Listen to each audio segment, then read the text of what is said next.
তো দেখো আমি মাঠে এসেছি, এসে আমি এদিকে ঘুরঘুর করছিলাম, তো এই ঘুড়িটা আমি পেয়েছি। আমার ভাইয়ের সাথে ব্যাচ খেলছিল, ওই যে আমার ভাই ঘুড়ি নিয়ে আছে। তো কালকে আমার এক্সাম, আমি মাঠে এসে ঘুড়ি ধরলাম আজকে। তো আগেও আমি একবার ঘুড়ি ধরেছিলাম, ওটা একটা ভাই ভেঙে দিয়েছিল। তো এবার দেখো কি সুন্দর ধরেছি ঘুড়িটাকে আমি। তো মাঠে এসে আমি দিয়েই দেবো ওকে ঘুড়িটা। মা আমি দিয়ে দেবো না না, পেঁয়াজ খেললো কেন?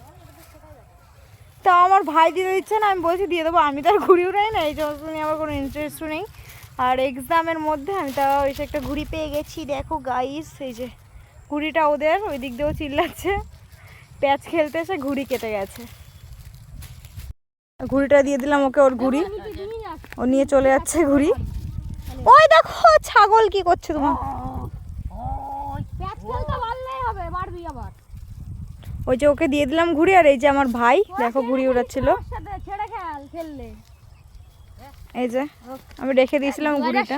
লাটাই, এই যে 7 সুতো কিনেছি, লাটাই সুতো নিয়ে আমার ভাই আজকে বিশাল খুশি। ঘুড়িটা আমি ধরেছিলাম, ভাই কেটেছে, আমি ধরেছি, আর ওকে আমি দিয়ে দিলাম। ওই যে চলে যাচ্ছে ঘুড়িটা নিয়ে, দেখতেই পারছো। আমার মা বলছে দিয়ে দিতে, আমি দিয়েও দিলাম।